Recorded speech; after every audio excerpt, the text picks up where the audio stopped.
Gusto mo bang mamuhay ng pinakamahusay mong buhay? Karamihan sa mga tao ay iniisip na kailangan nilang gumawa pa ng mas marami, habulin ang mas maraming tagumpay, kumuha ng mas maraming responsibilidad, palibutan ang sarili ng mas maraming tao para lang maging tunay na masaya. Pero ang totoo, ang susi sa mas mabuting buhay ay hindi pagdaragdag, kundi ang pag-aalis ng mga bagay na hindi na nakakatulong sa iyo. Pag-isipan mo, gaano karami sa iyong stress, pagod at frustration ang galing sa mga bagay na tahimik na sumisipsip ng iyong enerhiya. Mga nakalalasong gawi, negatibong tao, mga abalang walang silbi, pinupuno nila ang isipan mo at hinahadlangan kang maging ang taong nakatakda kang maging. Naniniwala ang mga Stoic na ang tunay na kaligayahan ay hindi nakukuha sa pagkakaroon ng marami, kundi sa pangangailangan ng kaunti. At iyan mismo ang tatalakayin natin ngayon. Sa video na ito, pag-uusapan natin ang 11 bagay na tahimik mong dapat alisin sa iyong buhay, mga bagay na nagnanakaw ng iyong kapayapaan, umaaksaya ng iyong oras, at nagpapanatili sa iyong pagkakagapos. At kapag inalis mo ang mga ito, magugulat ka kung gaano kagaan, kalinaw, at kalakas ang pakiramdam mo. Kaya kung handa ka ng tahaki ng mas simple, mas matatag, at mas makabuluhang paraan ng pamumuhay, simulan na natin. Dahil minsan, ang pinakamabisang paraan para baguhin ang buhay mo ay hindi sa paggawa ng mas marami, kundi sa pagbitaw. Una, pagbitaw sa mga toxic na tao. Ang unang bagay na kailangan mong tahimik na alisin sa buhay mo ay ang mga toxic na tao. Madalas nating marinig na nagiging katulad tayo ng mga taong lagi nating kasama. Pero marami pa rin sa atin ang kumakapit sa mga relasyon na nagpapahina, nagpapababa, o lumilihis sa atin mula sa kung sino talaga tayo. Bakit? Dahil hindi komportable ang magbitaw. Dahil nakakapit tayo sa alaala, sa nakaraan, at sa ilusyon na ang mga dating koneksyon ay kailangang magpatuloy sa hinaharap. Pero itinuturo ng karunungan ng mga Stoic na ang tunay na lakas ay hindi sa pagkapit, kundi sa pag-alam kung kailan lalayo. Naniniwala ang mga Stoic na ang mga taong kasama natin ay humuhubog sa ating pag-iisip, pagkatao, at sa huli sa ating kapalaran. Isinulat ni Marcus Aurelius, ang kaligayahan ng iyong buhay ay nakasalalay sa kalidad ng iyong mga iniisip. At ano ang higit na nakaka-impluwensya sa ating iniisip kundi ang mga taong nasa paligid natin. Kung may taong nagdadala ng negatibidad, manipulasyon o palaging kaguluhan sa buhay mo, hindi lang nila kinukuha ang oras mo. Kinukuha rin nila ang kapayapaan mo, kalinawan mo, at ang kakayahan mong umunlad. Ang matalinong tao ay hindi nagbibigay puwang sa kaguluhan. Inaalis niya ito. At gayon paman, maraming nag-aatubili. Iniisip nila, pero matagal na kaming magkaibigan, o ang dami na niyang nagawa para sa akin, o parang masyadong malupit kung puputulin ko na. Pero ang nakaraan ay hindi dahilan para tiisin ang kasalukuyan, lalo na kung ang relasyon ay nakakasakit na. Itinuturo ng mga Stoic na responsibilidad mo ang sarili mong kapakanan, at kasama rito ang tapang na piliin kung sino ang nasa paligid mo. Ang paghawak sa mga relasyong nagpapabigat sa iyo ay tulad ng pagbubuhat ng patay na timbang. Habang tumatagal, lalong bumibigat. May kilala akong minsang nahirapan sa aral na ito. Mayroon siyang kaibigang parang kapatid na niya noong bata pa sila. Pero habang tumatagal, nagkahiwalay ang kanilang landas. Ang dating suportadong pagkakaibigan ay naging mapanira at paligsahan. Palaging binababa siya ng kaibigan, minamaliit ang tagumpay niya, at dinadala ang negatibidad sa bawat usapan. Pero nakakaramdam pa rin siya ng obligasyon. Matagal na kaming magkaibigan, sabi niya sa sarili. Hanggang sa maalala niya ang aral ni Seneca. Makisama ka sa mga taong makakatulong sa iyong maging mas mabuting tao. Tinanong niya ang sarili, itong pagkakaibigan bang ito ay nagpapabuti sa akin o nagpapabigat? At malinaw ang sagot. Tahimik siyang lumayo, walang drama, walang galit, at halos agad niyang naramdaman ang kagaanan. Ito ang dahilan kung bakit mahalaga ang tahimik na pag-aalis. Hindi mo kailangang ipagsigawan ang desisyon mo. Hindi mo kailangang magpaliwanag sa iba. Kapag ipinapahayag mo ito, mas binubuksan mo ang pinto para sa guilt, paliwanag, at mga opinyong hindi mo kailangan. Pero kapag kumilos ka ng may tahimik na paninindigan, binabawi mo ang kapangyarihan mo. Hindi mo na kailangang humingi ng permiso para protektahan ang sarili mo. Ang pagbitaw ay hindi kalupitan. Ito ay paggalang sa sarili. Alam ng mga Stoic na ang pagprotekta sa sariling enerhiya ay mahalaga sa buhay na may dangal. Kung may taong nagpapaduda sa iyo, nagpapalungkot sa iyo, o laging nagdadala ng gulo, hindi sila bahagi ng kinabukasan mo.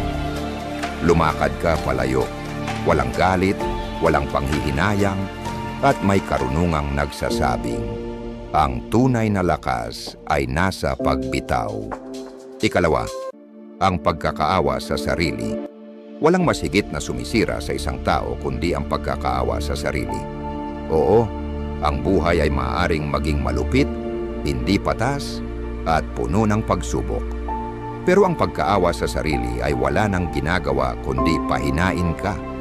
Ikaw ay nakakulong sa isang siklo ng palusot, ninanakawan ng potensyal, at pinapaniwalang wala kang kapangyarihan. Nauunawaan ito ng mabuti ng mga Stoic. Para sa kanila, ang tunay na lakas ay hindi nasusukat sa pag-iwas sa hirap, kundi sa kung paano mo ito hinaharap.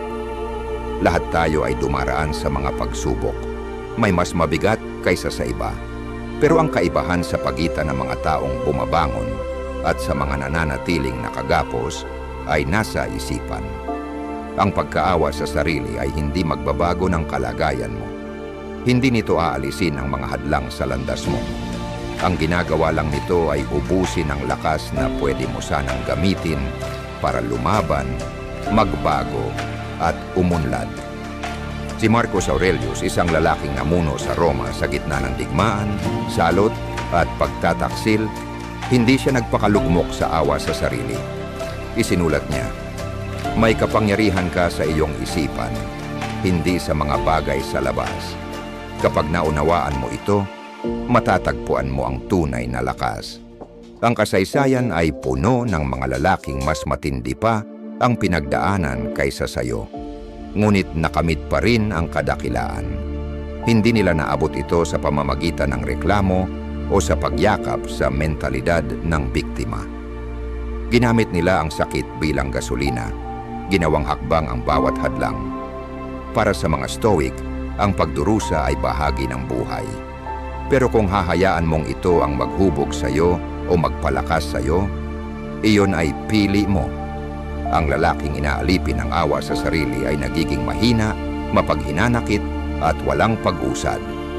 Pero ang lalaking ginagawang lakas ang kanyang paghihirap, hindi mapipigilan. Walang darating para iligtas ka. Walang dami ng reklamo ang magpapadali sa buhay.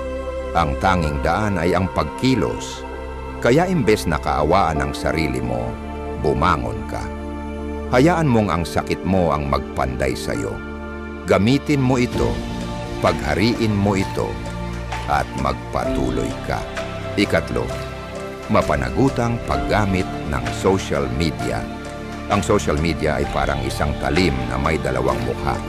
Pwede itong magturo, magbigay inspirasyon, at magbukas ng oportunidad, pero maaari rin nitong ubusin ang oras mo, guluhin ang isip mo, at ipadama sa iyo na hindi sapat ang buhay mo. Ang problema ay hindi mismo ang social media, kundi kung paano ito ginagamit ng karamihan. Sa halip na gamitin ito ng may layunin, sila ang ginagamit nito. Walang katapusang pag-scroll, panonood ng buhay ng iba, at paghahambing ng sariling paghihirap sa mga pinakamagagandang bahagi ng buhay ng ibang tao. At dahan-dahan, nang hindi mo namamalayan, nagsisimula kang mawala ng gana, kabado, at parang nawawala sa sarili. Nagbabala ang mga Stoic laban sa pagkawala ng kontrol sa sariling isipan. Sinabi ni Epictetus, kung nais mong umunlad, maging handang isipin ng iba na ikaw ay hangal o mangmang. Ano ang ibig sabihin nito? Na minsan para ka umunlad, kailangan mong lumayo sa mga sagabal, ituon ang sarili sa sariling paglalakbay, at tigilan ang pag-aalala sa ginagawa ng iba. Ang social media ay makapangyarihang kasangkapan kung kontrolado mo ito. Kung hindi, ito ang kumokontrol sa'yo. Sa halip na hayaang ubusin ng social media ang iyong oras at enerhiya, gamitin mo ito ng may direksyon. Isipin mo ito bilang isang aklatan, hindi bilang kasino. Pumasok ka na may malinaw na layunin, maaring para matuto, makipag-ugnayan, o maghanap ng inspirasyon. Tapos umalis ka na agad. Kapag nanatili ka ng masyado, hindi na ito kasangkapan, bitag na ito. Ako mismo, natutunan ko ito sa mahirap na paraan. Kaya ngayon, may mga takdang oras ako sa araw kung kailan hindi ko hinahawakan ang social media.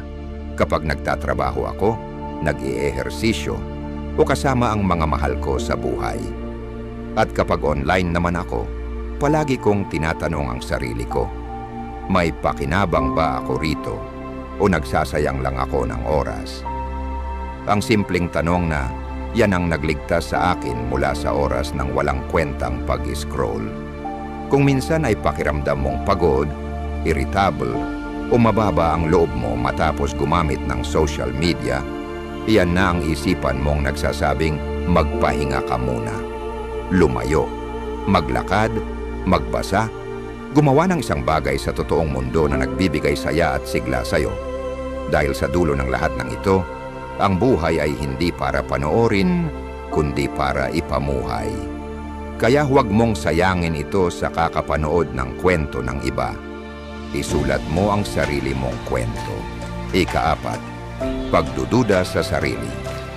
Sa tuwing hinahabol natin ang ating mga layunin, dumarating talaga ang sandaling sumisilip ang pagdududa sa sarili. Bulong nito sa atin, hindi ka sapat, wala kang kakayahan, baka masyado mong nilalampasan ang kaya mo. At ang ganitong pagdududa ay maaaring makaparalisa, pinipigilan tayong kumilos, pinapalayo tayo sa buhay na tunay nating nais. Kadalasang payo ng mga motivational speaker ay, maniwala ka lang sa sarili mo. Pero aminin natin, kapag malakas ang pagdududa mo, hindi sapat ang bulag na paniniwala. Iba ang pananaw ng mga Stoic sa ganitong damdamin. Sa halip na baliwalain ito o magpanggap na wala ito, hinaharap nila ito gamit ang lohika at katuwiran. At kung lalayo ka saglit at titingnan ng malinaw, hindi naman palaging walang basehan ang pagdududa. May mga pagkakataong, totoo naman, hindi ka pa handa. Kung pangarap mong yumaman, pero ni minsan ay hindi mo pa naranasan kumita ng ganoong kalaki, natural lang na makaramdam ka ng takot o pag-aalinlangan. Wala ka pa sa ngayon ng mga kasanayan, karanasan, o disiplina para maabot iyon. Kung meron ka na, sana nakuha mo na. At ayos lang yan. Ang pagdududa sa sarili ay hindi kaaway. Isa itong senyales, isang paalala kung ano pa ang kailangan mong linangin. Sa halip na pilitin ang sarili mong maniwala, baguhin mo ang pananaw mo. Isipin mo ang version 2.0 ng sarili mo. Yung taong nagawa na ang gusto mong makamit. Tanungin mo ang sarili mo, ano ang meron siya na wala pa ako? Anong kakayahan, disiplina, at kaisipan ang ginagamit niya? Isulat mo yan. At sa halip na habulin lang ang mismong layunin, habulin mo ang pagiging siya.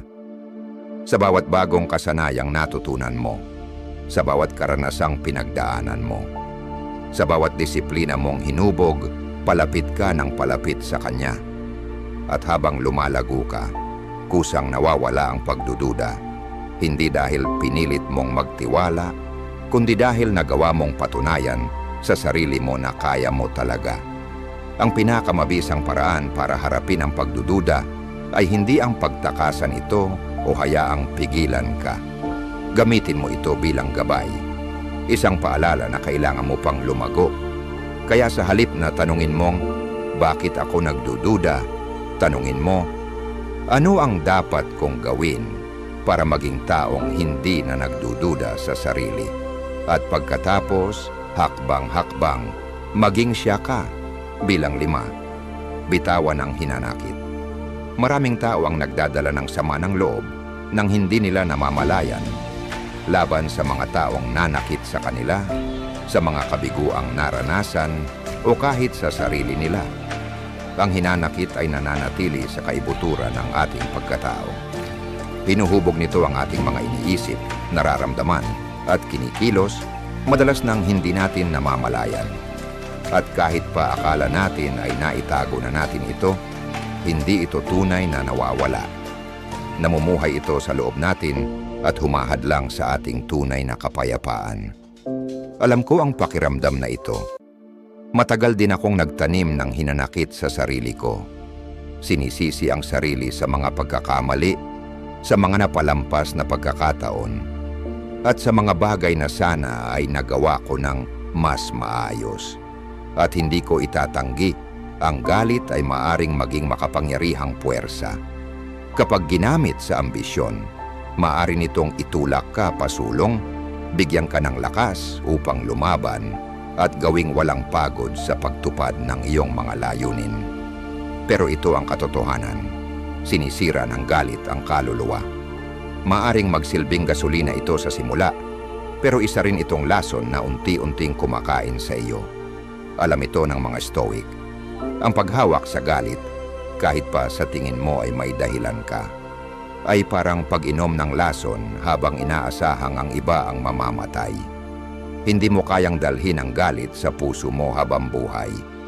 Kapag pinatagal mo ito, nilalamon ka nito, sinisira ang iyong kapayapaan, at iniiwan kang nakulong sa negatibong siklo. Kaya't ang kapatawaran ay hindi para sa iba. Ito ay para sa sarili mo.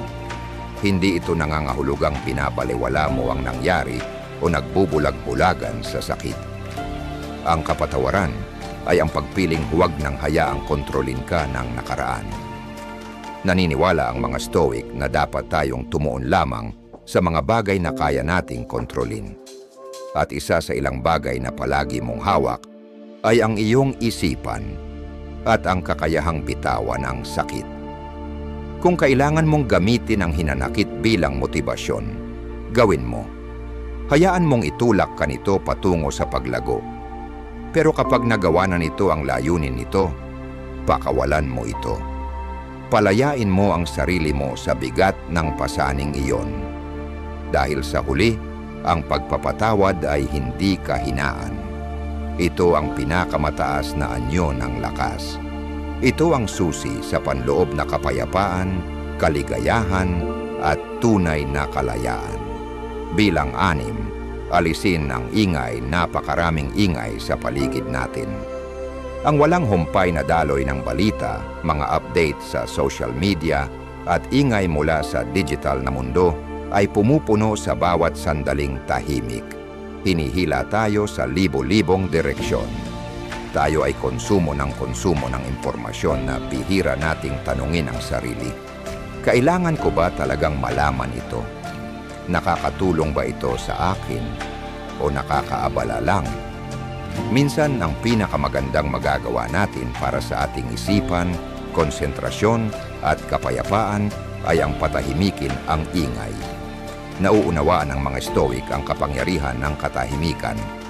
Naniniwala sila na ang karunungan ay hindi nagmumula sa walang tigil na pagtugon sa mundo, sa labas, kundi sa paglingon sa loob ng sarili, sa pagsala ng hindi kailangan, at sa pagbibigay ng puwang para sa kalinawan. Isinulat ni Marcus Aurelius, walang lugar na mas tahimik o mas payapang mapagkukublihan ang tao kundi sa kanyang sariling kaluluwa. Pero gaano kadalas ba tayong humihinto at lumilim sa ating sarili? Gaano kadalas tayong umuupo sa katahimikan nang hindi sinusulyapan ang ating telepono, hindi sumasagot sa mga mensahe, o hindi pinupuno ang hangin ng kaguluhan? Patayin mo ang notifications mo. Lumayo ka muna sa ingay. Humanap ka ng tahimik na lugar. Magkape o magtsa at hayaan mong ang katahimikan ang magsalita. Mag-isip ka o huwag kang mag-isip ng kahit ano. Madalas, ang mga kasagutang hinahanap mo ay tahimik na naghihintay lang sa katahimikan. Bilang 7, iwasan ng palagi ang paghahambing ng sarili sa iba. Alam mo ba na may mga pag-aaral na nagpapakita ng ugnayan ng social media sa mas mataas na antas ng anxiety at depression?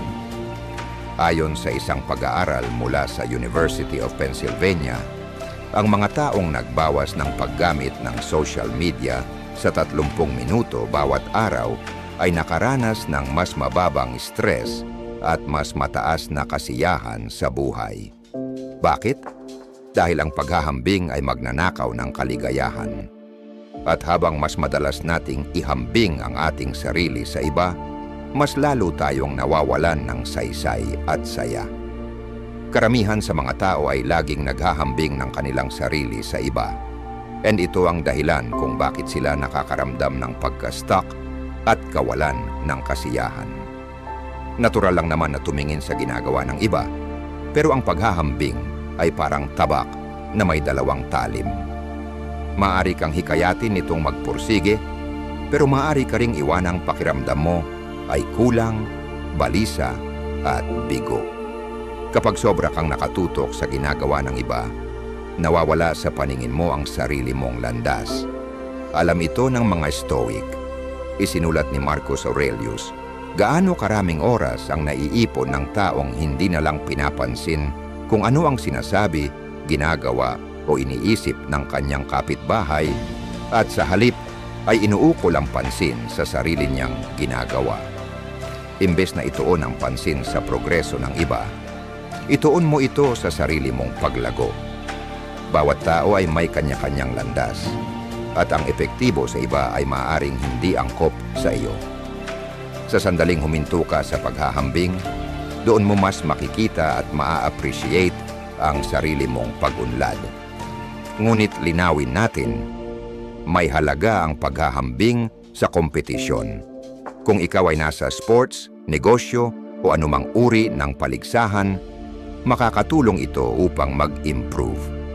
Pero sa labas niyan, ang paghahambing ay walang silbi. Nagdadala lang ito ng stress at pressure na hindi mo kailangan. Ang pinakamahusay na paraan upang sukatin ang tagumpay ay hindi sa pamamagitan ng pagtabi mo sa iba, kundi sa pagtingin kung sino ka kahapon at kung paano mo nalampasan ang iyong dating sarili ngayon. Kaya imbes na laging mag-scroll sa highlights ng buhay ng iba, ituon mo ang pansin sa iyong sarili. Paunlarin mo ang sarili mong kakayahan. Sundan mo ang sarili mong layunin. At gawin mong mas mabuting bersyon ang sarili mo bawat araw. Dahil sa huli, ang tanging taong dapat mong tapatan ay ang dating ikaw. Bilang 8, iwasan ang tsismis. Nabubuhay tayo sa panahon kung saan mas maraming lalaki ang nagtsitsismis kaysa namumuno, kung saan ang mga usapan na dati ay puno ng ideya at layunin, ngayon ay napalitan ng bulungan at paghusga. Maaring mukhang walang masama sa tsismis, pero isa ito sa pinakamapaminsalang gawi na maaring gawin ng isang lalaki. Isipin mo ito, sa tuwing nagsasalita ka ng masama tungkol sa iba, para mo na ring pinapatay ang kanilang pagkatao.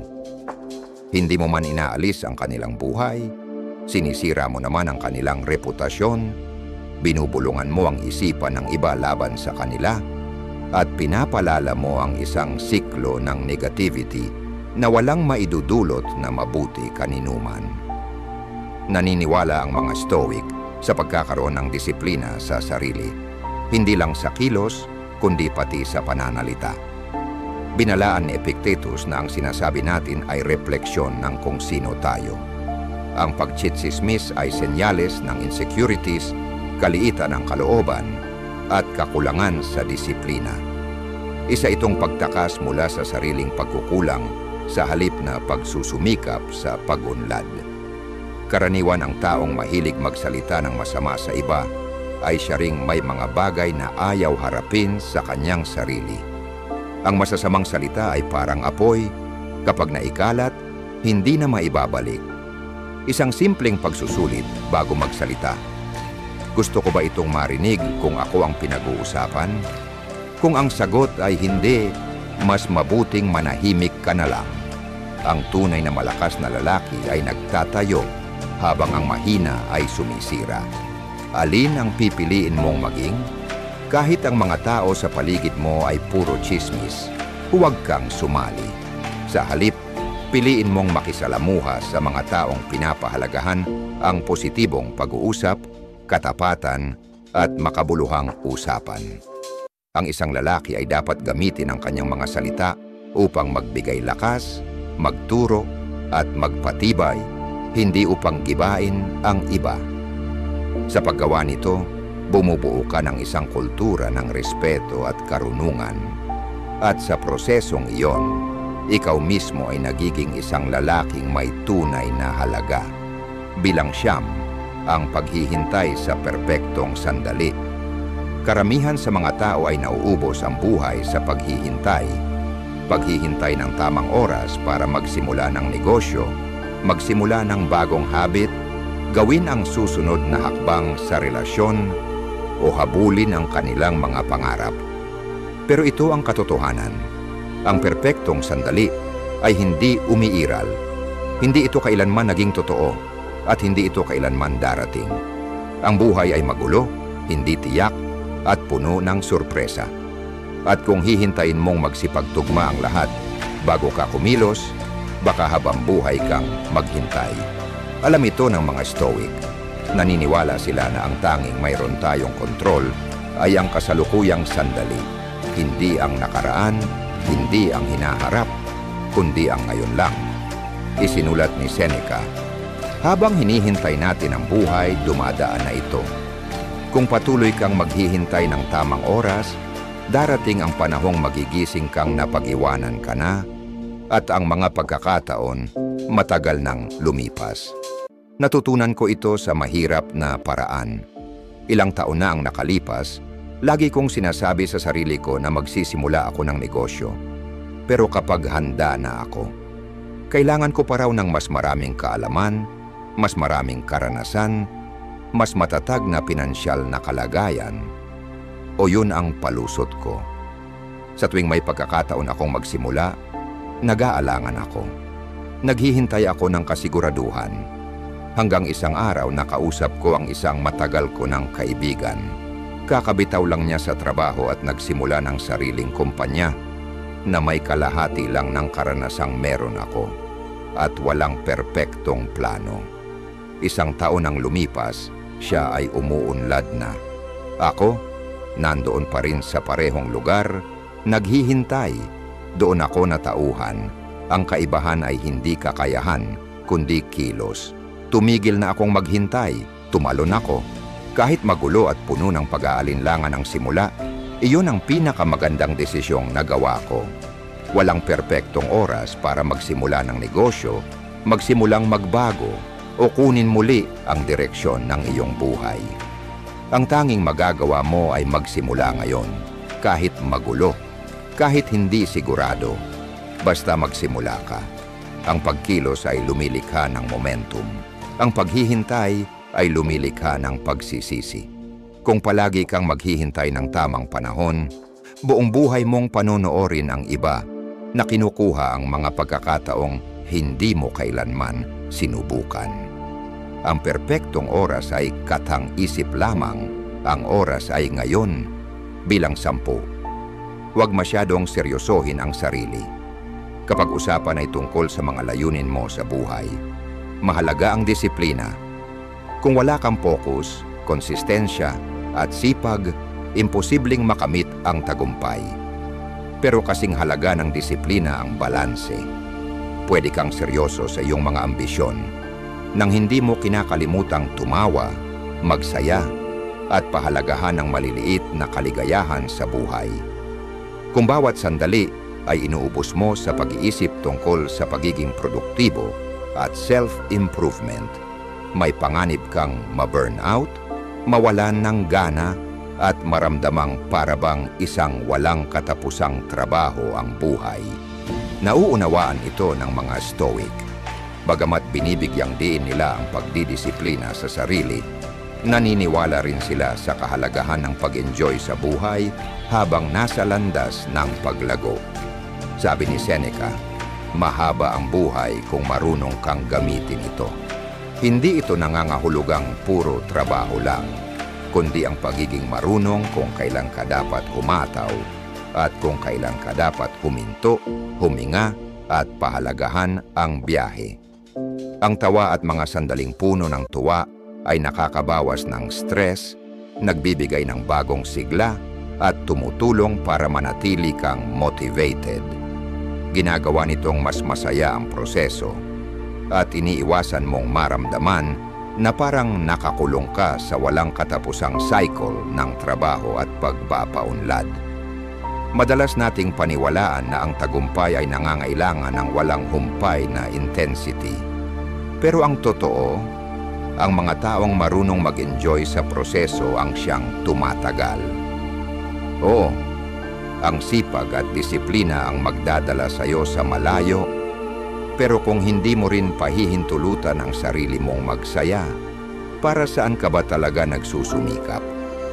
Marami ang nagkakamaling isipin na magpapahinga at magsasaya lang sila kapag naabot na nila ang kanilang mga layunin. Pero sa oras na dumating yon, nakasanayan na nilang i-prioritize ang pagiging abala kaysa pagiging present. Kaya kahit anong tagumpay pa ang dumating, parang kulang pa rin. Darating ang mga panahong kailangan mong maging seryoso, determinado, at matatag. Bahagi yan ng paglalakbay. Pero huwag kang maging taong sobrang seryoso sa buhay na nakakalimutan mo ng mabuhay. Tumawa, magpahinga, pahalagahan ang proseso. Dahil ang tagumpay ay nawawala ng saysay kung hindi mo man lang napansin ang mga sandaling bumubuo sa masayang buhay. Ang pinakamatalino at pinakamatitibay na tao ay yaong marunong magsumikap, pero marunong ding huminto, ngumiti, at yakapin ang ganda ng simpleng pag-iral. Bilang 11, bitawan ang nakaraan. Maraming tao ang nabubuhay sa nakaraan. Paulit-ulit na iniisip ang mga dating pagkakamali, pagsisisi, at mga pagkakataong pinalampas. Hindi nila namamalayan na ang nakaraan ay tapos na. Wala na ito, maliban sa isipan nila. Ang tanging dahilan para lumingon ay para matuto. Kung may aral kang makukuha mula rito, kunin mo. Pero kapag nakuha mo na ang kailangang matutunan, magpatuloy ka na. Alam ito ng mga Stoic. Naniniwala sila na ang nakaraan ay wala na sa ating kontrol at ang sobrang pagdwell dito ay ninanakawan lang tayo ng kasalukuyang sandali. Sabi ni Marcus Aurelius, huwag hayaang ang isipan mo ay mababad sa kung ano ang nawala, kundi ituon mo ito sa kung ano ang mayroon ka pa. Kung palagi mong iniisip ang mga sana at kung, mamimiss mo ang lahat ng pwede pang mangyari.